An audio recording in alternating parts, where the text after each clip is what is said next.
When we think about fixing hunger, we often focus on quantity. But what if the real answer isn't just more food? It's better food.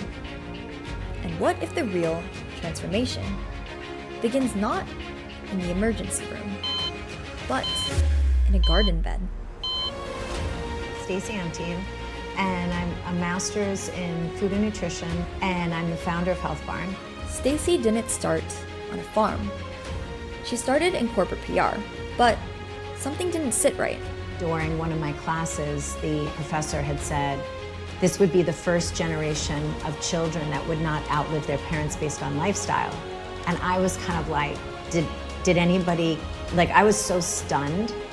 And everybody else in the room was taking notes, and my brain was like on fire, and I was like, wait, these sodas, the big gulp sodas or the supersized everything. So we're not gonna educate kids about the fact that this is actually hindering their lifespan. So she left the boardrooms behind and built something from the ground up. Something alive. Health Barn USA is not just a place. It's a philosophy. We're entering the Health Barn Garden, which, as I told you, what's so unique about it is that kids take care of this.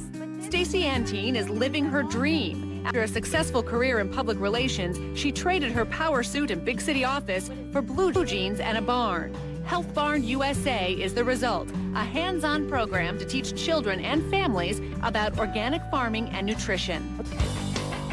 Are you guys excited to be back in the garden? What a great idea. Teach kids all about nutrition and healthy eating by letting them grow their own fruits and vegetables. It's the mission of Health Barn USA, and it's mission accomplished.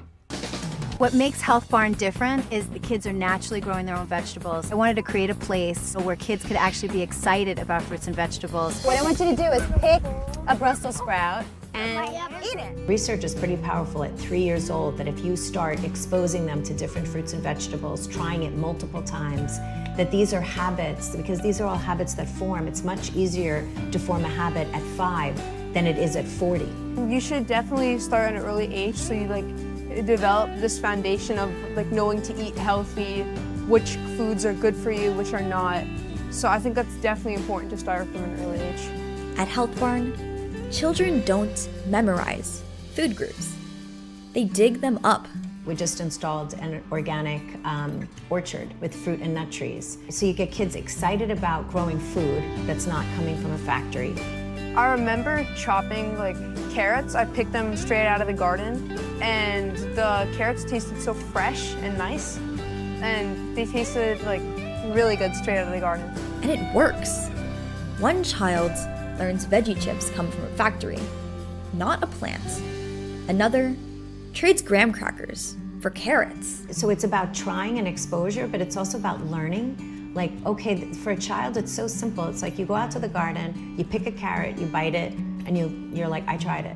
Education can spark agency at any age, but especially when it starts young.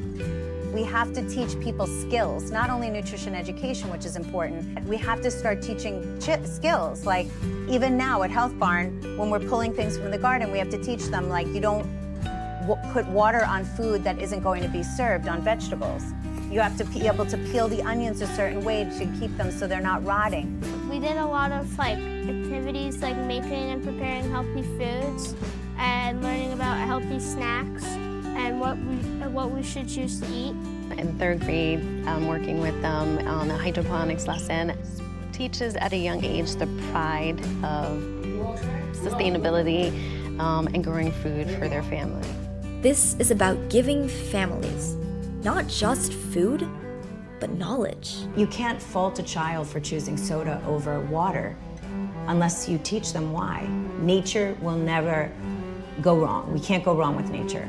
And the ripple effect, well, it reaches parents, homes, entire communities. The child is being educated, and then the child's enthusiasm, the parents are like, yay, yes, you want to make raspberry crumble?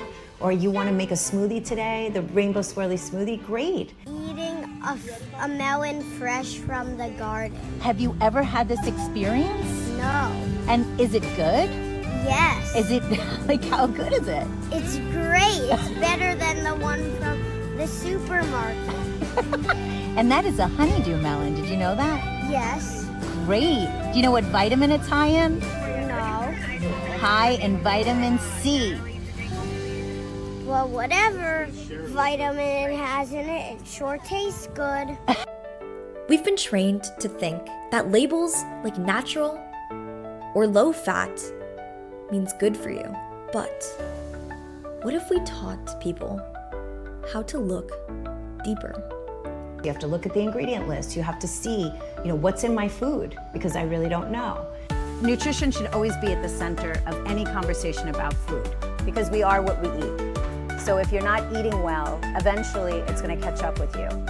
The system may not always offer the right options, but with knowledge, people start asking better questions.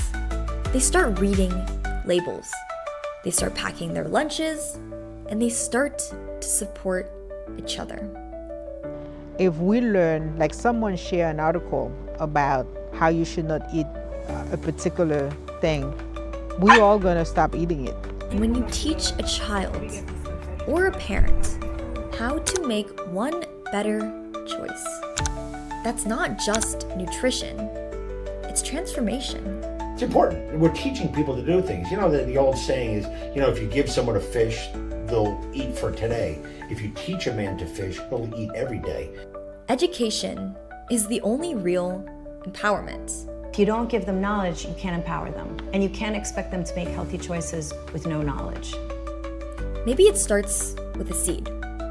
Maybe it starts with a class, a taste test. But it grows into something bigger. So it's really strong bodies and healthy minds.